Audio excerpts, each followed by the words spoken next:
Welcome to Construction Champions Podcast, where we are burning the house down and rebuilding it twice a week. I'm your host, Ron Nussbaum, and I am here to help you become the champion that you're meant to be. Along with our amazing guests along the way, we will provide you with the resources, the latest and greatest. You will sit down with disruptors in the construction industry. And my goal from day one has always been to change the mindset around the construction industry. No more where we let the 3%. Welcome back, Construction Champions. I'm your facilitator, Ron Nussbaum. I am the founder and CEO of BuilderComs, and I am the one that gets to take you on the journey of changing your mindset around the construction industry today.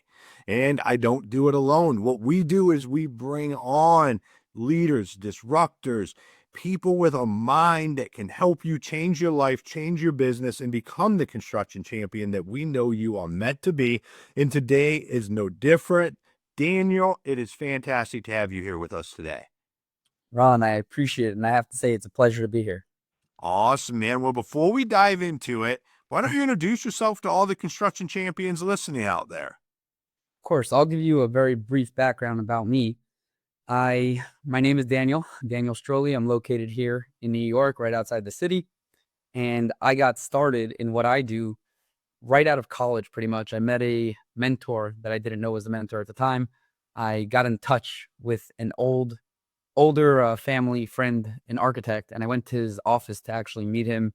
And I found out that there was a older gentleman that actually owned the building. So when I pulled up to the building, I saw this light blue Bentley, and I was like, I'm not leaving here until I find out who owns that Bentley. So the second I got in that building, I met the guy not knowingly. He was a little bit of an older man. He's like, what are you doing here? So I was like, I'm just Dan. I'm not here to do anything nuts. I just came to meet my friend. And he's like, okay. And then on the way out, we got into conversation. Turned out he owned a couple buildings there and in the Bronx. And to make a long story short, that's how I got into real estate investment, understanding the actual underwriting and the just concept of how to pick the right properties. And from there, I got into more of business development, system and software development, focusing on helping the tenants in the shopping centers, in the units, being able to be found online, market themselves efficiently and effectively, and making sure that their internal systems and processes work best for their business. So they don't have to work as much in the business. They can work more on the business and have something that works there for them while they're doing the day-to-day. Awesome, man. Well, I'm excited for our conversation today, and I'm going to dive right in there and ask you the $1 million question. And that is, what makes a construction champion? So I have to preface by saying I love that question. And I think what makes a construction champion is really starting off with the mental frame that they have going into their business. I think it's important before we even get into the what, it's understanding why people do what they do. There's a quote from Viktor Frankl, who went through the Holocaust, which is well known to anyone who's familiar with his book. He says, a man that has a why can withstand any how. And when you have a strong enough why, a lot of people, when they look at a simple question like, would you swim across an ocean that's covered in shark-infested waters? You would laugh and say, absolutely not. But if you were born in Cuba and you had to find your way down to Florida and your family and everything depended on it, you weren't asking questions, you were jumping in that water. So understanding why you do what you do is beyond important to me, at least. Making sure that I see the reason behind something getting done to understand, hey, you know what? This is really important to me. This is important to my family. This is important to the people around me. This is how I can support the people around me. So if I don't do it, no one else is going to do it. Then driving into, okay, what exactly do I need to get done in order to become that champion? I love it, because without a why, we're literally, we're just sinking out in the ocean. Like you're just not getting anywhere.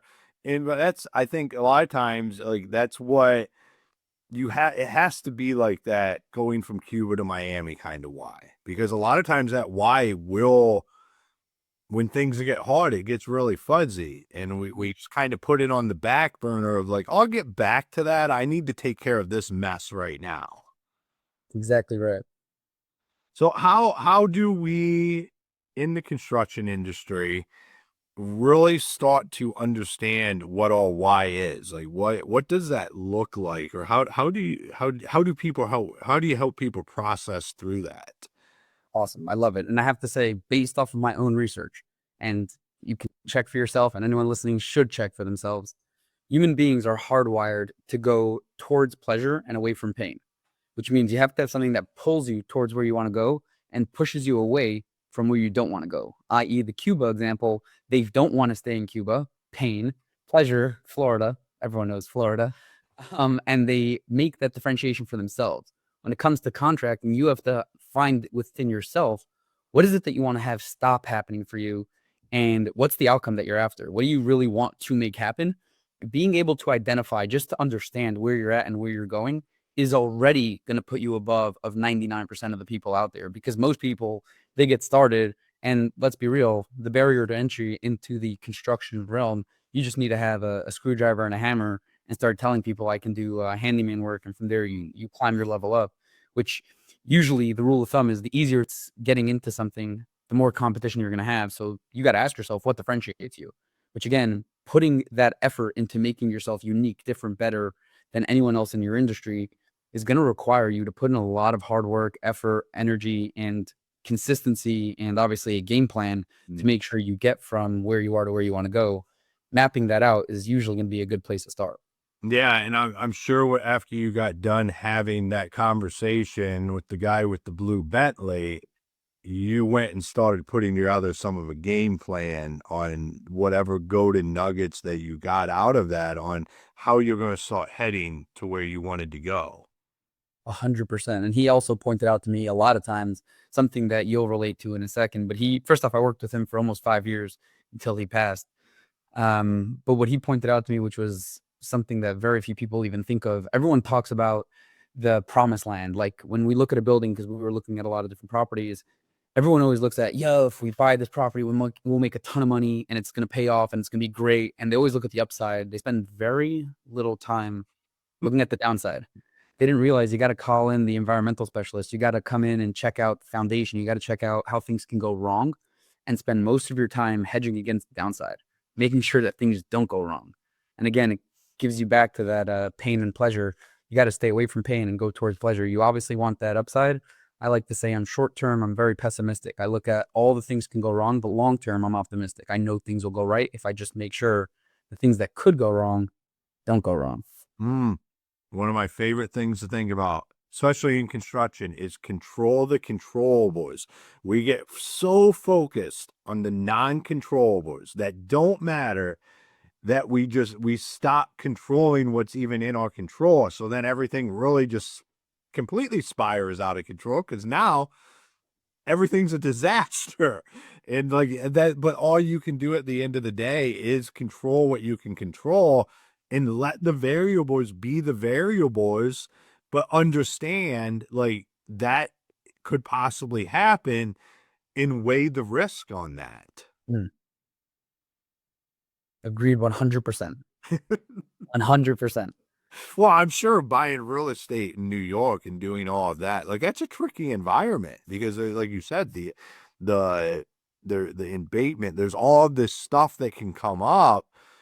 You can't necessarily, like you said, we always look at the positives, like especially when we're chasing big projects. I think this is a great example of this, where say we're chasing this big project, the project that's going to make us as a company. This is the one we get this project. It's going to get rid of the last 3 years of everything, but that project will probably bankrupt you because you're probably not ready to do it yet if you have all of these other issues. But we're always chasing this unicorn or chasing the promised land of where are we going to end up. And we never look at everything that could possibly go wrong with a project once they get bigger like that. And it can really, I mean, I watch companies go bankrupt over it, and you have to be able to weigh the two out. It's not easy, and a lot of guys do go bankrupt because of it. They'll bite off more than they could chew without having any plans about going about it. They want to be on the map. They want to take on the biggest project. Somehow they find their way in there. And then when it comes down to doing it, there's a saying I love, which is proper preparation prevents poor performance, the 5 Ps. And you rather be prepared for an opportunity and not have one than to have an opportunity and not be prepared. So a lot of times it comes down to really knowing your capacity, knowing what you're capable of doing, and understanding the people around you. How far are their limits? How much extra are they willing to do? A lot of times you could be the leader of a team, but if the people around you aren't as motivated, interested, determined, then you're only going to be as good as the people around you. Yeah. You're around the industry because you working adjacent to it. I just love outside perspectives, and I mean, what are you seeing when you interact with the construction industry in the real estate world? Or like, what are you seeing? What should we have all eyeballs out for that we have, I like to say we got the blinders on and we need to bring somebody from the outside in to tell us like, hey, this is like blatantly obvious to us, but not to you guys. It's a great question, and I had someone tell me something similar. He said when you're in a maze, it's very difficult to see your way out. But if you're standing on like a balcony or you're standing 200 feet up in the air, it's super easy to see down on it and be like, oh, it's so simple. You go left, right, center, whatever it is. And I'm not saying look down as in like look down on people. I'm saying when you know someone that you can trust and that you know that they have your best interest in mind, you can say, hey, you know what? I'm kind of stuck in this maze. Is there a way that you can actually help me get through it? So I have to say I really admire the question. To answer the question, I would say something first off that most people, the fact that we're asking the questions already puts us ahead of most individuals. Most people just go about doing the day-to-day, the monotonous grind, and they do things just because, listen, it's always been done this way. So we might as well do the exact same thing because if it worked for someone else, it worked for someone else, which ends up causing you to get what they have. So if you're going to take advice from someone, you got to ask yourself, do I want what they have? And am I willing to switch places with them? But from a big picture overview standpoint, just from, like you said, I'm not in the construction realm. I'm more in the investment, the development realm. So I look at contractors on a daily basis. We have conversations with them. We'll outsource obviously a lot of work to them, especially with subcontractors. When we're looking at investment opportunities, we have to understand the local market. One of the things that we'll look at is we'll look at this guy's track record, look at his past projects, we'll look at his reviews, we'll look at his testimonials, we'll look at what people are saying about him behind his back, quote unquote. That's what a brand is. The brand is what are people saying when you're not around? Because nowadays people aren't really buying a product. And even if you're a service-based business, you're still selling a productized service. You're doing something over and over and over again that it's repeatable and that you can guarantee, hey, I'm going to get this project done to you at this time frame, which is you productizing your service. That being said, most contractors either have something up on the internet and they kind of spray and pray. So they'll have a website that's outdated, or they'll have a landing page, or they'll have an Instagram that is their website that you got to go find their past projects on that's not updated, and they don't ask for any testimonials or Google reviews from the current project that they do have to build that trust and to build the credibility and to build the authority to say, hey, this is what makes me unique. This is what makes me different. This is what makes me better. I don't have 10 reviews. I don't have 100 reviews. I have 1,000. So when are you going to stop second guessing if we should move forward on this roofing project, or stop second guessing on this kitchen remodel? Ask the thousands of people we worked with. And most of the time they work with a lot of people. They just don't actually go out and ask for the review, or they post the review that they've gotten or whatever it is. So I would say that's a huge downside, that people just kind of rely on referrals, and you're just going to be relying a long time. You're waiting and you're hoping for someone to come in, but there's no real proof or anything to back up your promise. Like, oh yeah, I could do that job for you, but like, how do I know I can trust you? Yeah, I being somebody that's been on a lot of construction contractors, builder, you name it, websites. If you get one that does it for your back, it's a good, like, you're already ahead of the crowd. Like if your site comes up when I put in your name that you gave me as the domain. I mean, the crazy thing is like I'll do it like I'll take when people sign up and they have a custom domain, I would go to that domain to see what kind of work they do. And half of them don't work, but it's their email address, but the website isn't even an active website. And it's like interesting. It's Like, the yearning. They don't realize the work that they do speaks more about who they are as a person than what they actually say. What you do speaks a lot. I don't hear what you're saying. So if you're telling me, yeah, I'm going to get the project done for you in the next 3 weeks, this is the budget, whatever it is. So I go, you know what? Great. You sound very good. Let me do a little bit of research. I'm going to stalk you and see where you actually follow out online. Let me see some of your past projects. Let me hear what people are saying other than you, because what you say about you is great, but what other people are saying about you is usually more important because they've actually dealt with you, and you're going to be biased. Your mom says you're the best contractor in the county, but I want to know what the people around you are saying. And when you go and look at it, it's great because they're not up and running, and like they wonder why they're not getting called back, or they're wondering why their bids aren't getting responded to, and they could be the cheapest bid. Like, they don't realize people aren't always price shopping. We sound like we price shop, especially as a developer. We make it sound like we're price shopping, but more importantly, we need to know that the job's going to get done and that we're going to have to hire 4 other people in between. I need someone reliable, dependable, is going to show up, he's on time, says what he's going to do, does what he says. These are the type of things that we need. And when we look at them online and they're not like that, that's very, like, again, you sound very good. You sound like a great guy, but your actions aren't backing it up. And it's a shame because most of the time they do great work. A lot of guys, I have a lot of friends that are in the construction world. They do great work. They just are so used to the handshake and just meeting people and getting it done, meeting them at a gas station or wherever it is, and getting new projects instead of actually having a repeatable, duplicatable system that can actually, again, remember why they started the game. Like you mentioned, what makes a great contractor? Someone that has the ability to consistently grow year after year, not get stagnant. You got to be able to invest into your business. You got to be able to invest into yourself. I mean, there's 2 options. You could take yourself home a bigger salary every year, whatever the profits are left over, you take home, buy yourself a nicer car so you can brag about how great projects are going. And you can do that for 3 years. Every year, get a newer car, a newer truck. Truck is not a bad example because that would be an investment into the business. But the other option is you hire out top talent. You get better equipment. You get a better site. You get better social media content or whatever it is that's going out. So people see that what you're doing is legit. You grow top line revenue, but more importantly, you understand the numbers to grow bottom line revenue. And that way whatever your take home is in year 1, year 3, you're doubling, tripling that by just reinvesting it back into the business to making sure that you're consistently growing and improving and getting better. The good old gas station. That's where every construction deal happens, with breakfast, lunch, or dinner, or midnight snack. Like, it literally is. I love it. But yeah, we have to be willing to take a look at that and say, I don't want to do deals at the gas station anymore. How do I put a system in place? I mean, think about, like, what business is doing deals consistently at the gas station? I tell people all the time when they're like, I cannot find anybody that does this or that. I'm like, have you been at a gas station at 7 o'clock in the morning? They're like, no. And I'm like, well, that's where they're at. Like, literally, you could walk up to them. Like, if you really need their service and you can't get a hold of them, I would find, like, if you want to work with somebody specific, they're not answering the phone, you can't get a hold of them, I would find out what gas station is the nearest to their office and be there at 6 a.m. And they will probably be there before 8.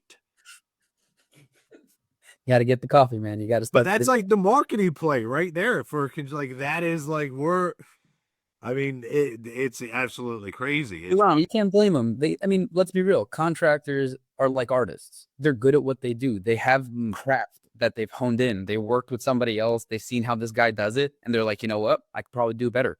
I can actually get into the trenches and you think this guy does good flooring? Watch me do flooring. You think this guy does painting? Watch me do painting. But then it's like, what about business itself? Having financial literacy is the actual business side of the construction world, the HR, the IT, the legal, all these components. You know how many contractors I know that just don't even use contracts, and it's like, you're a contractor, it's in the name. You got to actually have the contract in there. But they'll call like some third party to put together some templates so they can get jobs on Angie List and all these other places. But at the end of the day, they're really just operating as an artist. They're operating as someone who's really good at painting canvases, but doesn't know how to go out and get new business, like more of an entrepreneurial type, even though they love the title as being an entrepreneur. I love being able to be my own boss and I get to decide when I go to the gas station. And I say this in the sense because I think it's important for change. I think everyone that has their own belief system, if you're not willing to adapt and try something new, you'll always get what you've always got. And if you're happy with that, you can turn this off and continue doing what you've been doing and you'll continue getting what you've been getting. But if you want more out of life, if you want to get what you set out to get when you first started this business, I don't think it was to say, you know what, I'll show the boss man, I'll show him that I can outpaint him.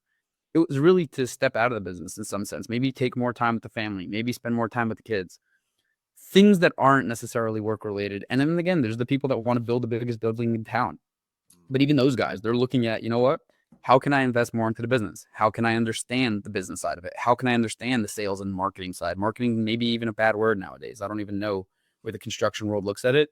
But like marketing, the definition of marketing, I look at advertising as how you let people know about your stuff. Marketing is the way you go about doing that. So advertising is a billboard. Advertising is Google ads or Facebook ads or email marketing, which again, or email ads in theory, if you put ad banners in the emails. But marketing is your actual plan of action. So we're gonna do billboard ads, we're gonna do email ads, or we're gonna do email marketing or SMS marketing. These are all individual plans of actions. These are my strategy. The marketing is the strategy of how you let people know about your stuff.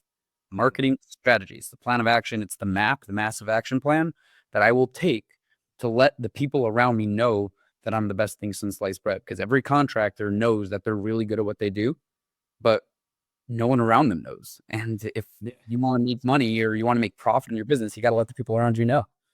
Yeah, we're not really good at putting that out there unless we're in a conversation having it. And for longevity, we need to be able to get it out there in front of everybody.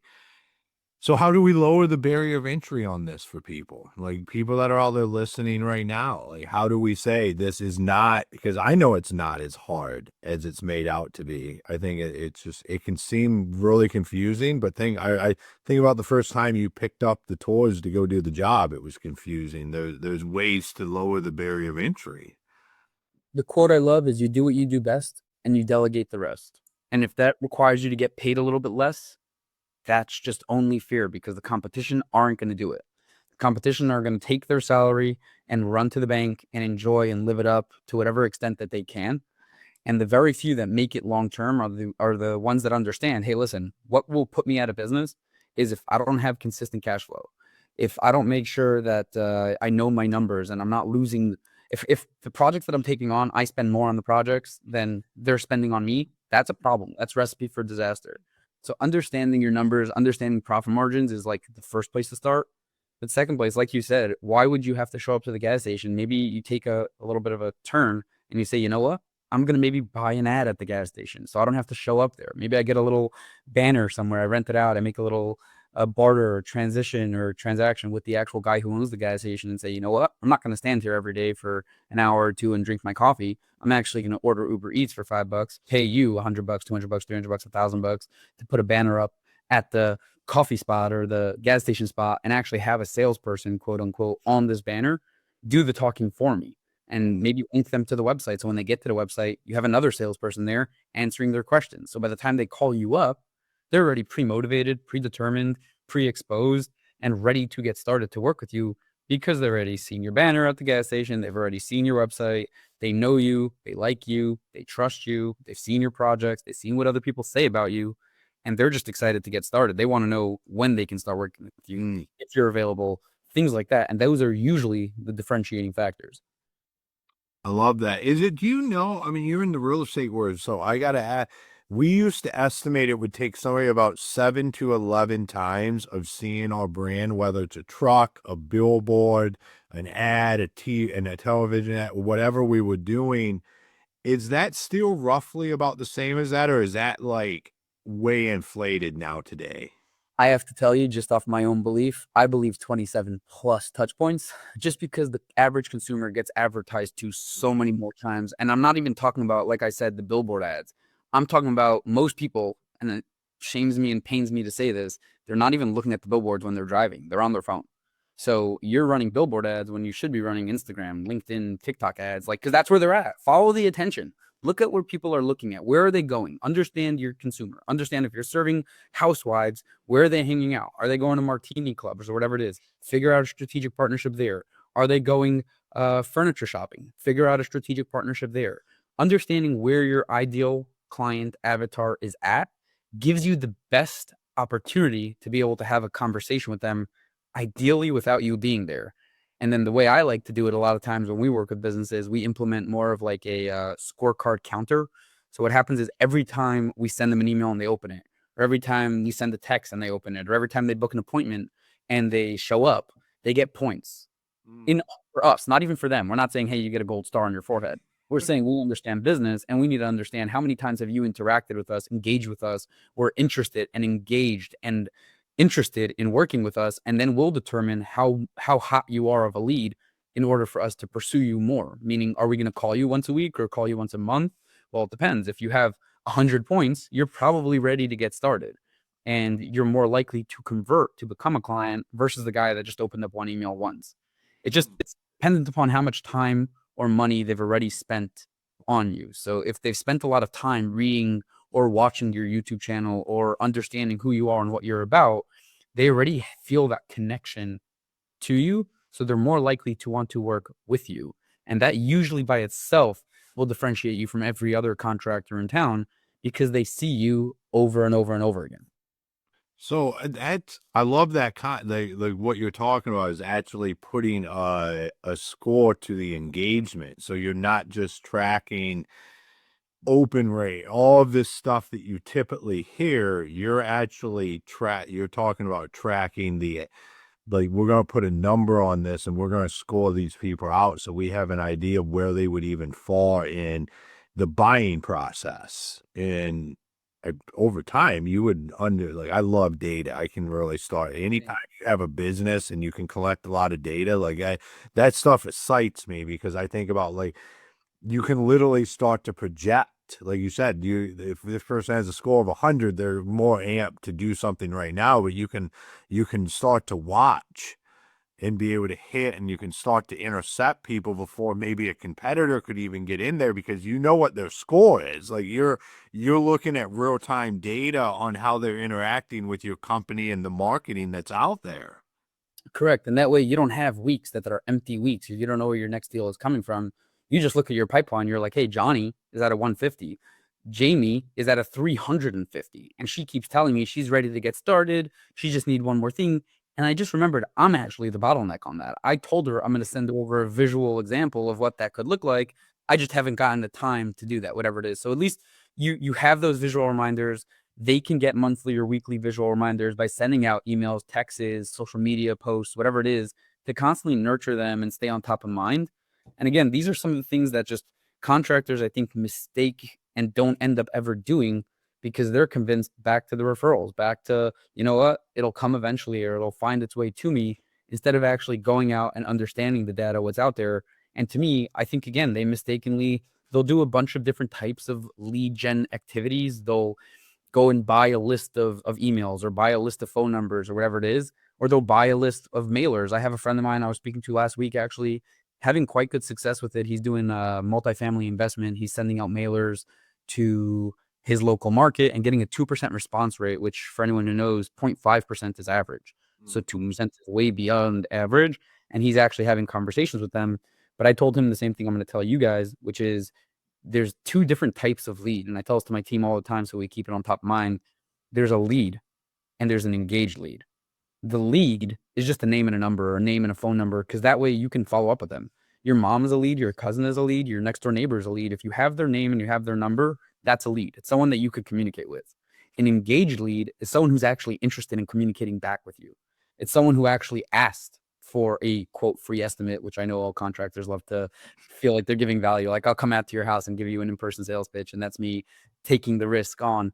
Really, there should be an irresistible offer that gets people to engage and say, hey, I'd like to learn more about that. The 2025 trends to the 5 things that you need to have in your house to make sure that you don't have termites, or the 3 things to look out for to make sure your roof doesn't fall in and cave in before the end of the year so your children stay safe during the winter. Like, those are the type of lead gen magnets that will cause you to get more engaged leads. And I just pulled those out of a hat. I'll be real with you.